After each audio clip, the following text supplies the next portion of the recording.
Welcome back everyone to a brand new video.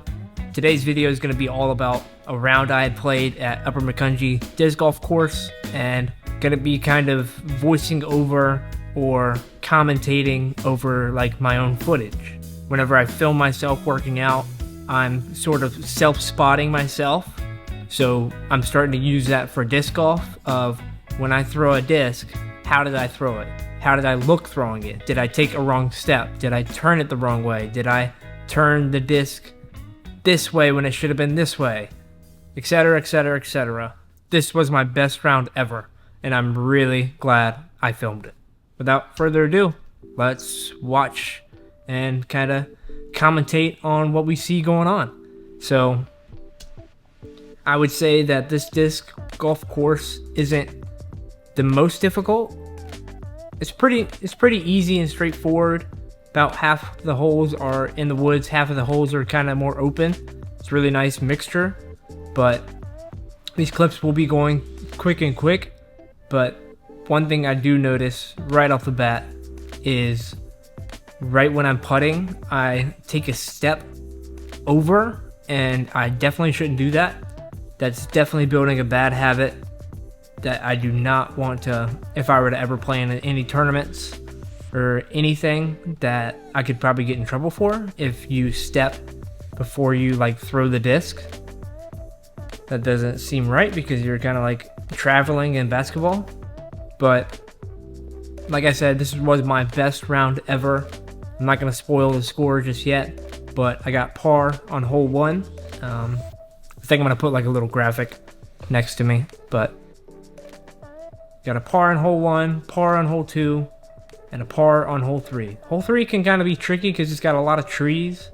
And this line right here, oh, for the past couple days, oh yeah, you see this giant group? There was like 20 people. I don't know if all of them were playing disc golf, but there's probably 20-25 people there.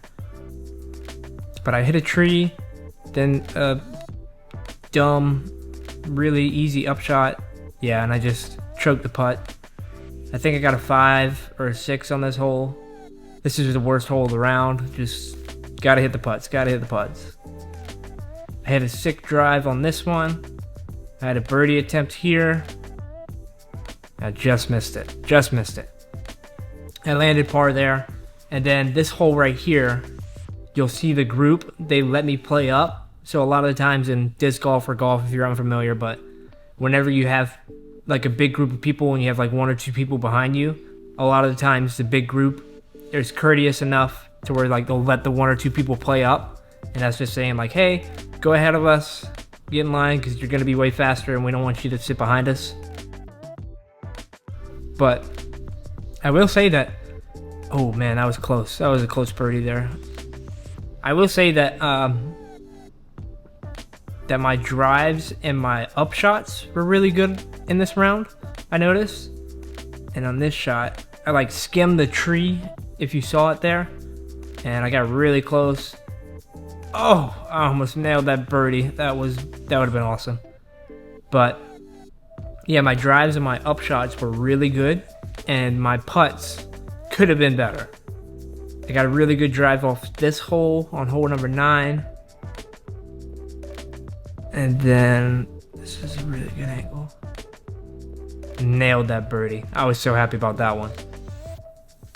Because there was one time I struggled on this hole so much, but now I got a birdie on it. And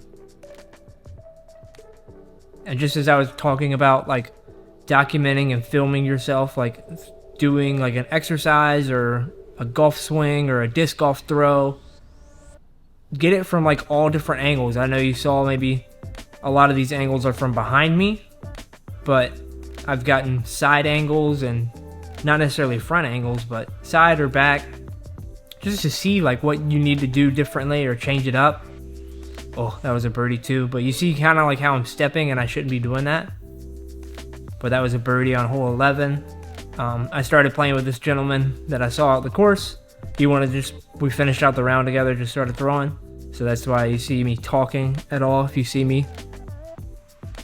It's a difficult putt here. Just right there. Gotta make those. I think I bogeyed 12. Or parred, I can't remember. But I will definitely put the scorecard down at the bottom of the screen for like what my strokes are at. But you kind of see like that step and throw is just keeps happening over and over again, and I don't need it to happen. Here's a good side angle of a throw.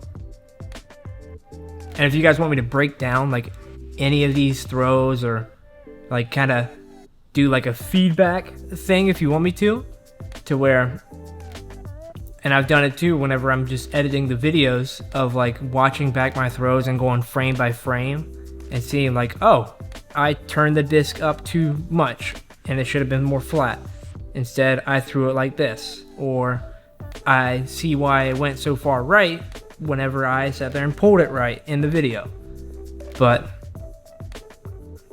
here is hole 15. That was a par for right there. Gotta make those. That was a silly bogey. Unnecessary. And 16 is the shortest hole, I think. It's like 120 feet. Which doesn't seem like much, but there is a bunch of trees. And I know you can't really see it, but the basket's right there. Missed a birdie attempt there. And then this is hole 17.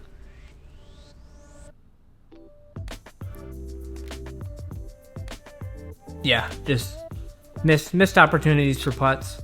My drives were pretty good on this entire round. Stayed out of the woods for the most of the time. But you just got to make those crucial putts like 15, 20 feet out. Because that'll turn all the bogeys to pars. And this is hole 18 here, just finishing up strong. Nice tapped in for the end of the round. That was my round, and my best round ever. I ended up with a +4. That might not seem like much whenever like the pros are throwing like -30s, -40s at tournaments. But me coming from like +12, +10, +6 consistently, or not even consistently, like I'll be all over the place. And the inconsistency of my scores and come out and throw a +4, I felt really good. So if you guys enjoyed this video, let me know down below, and I'll see you guys next time. See ya.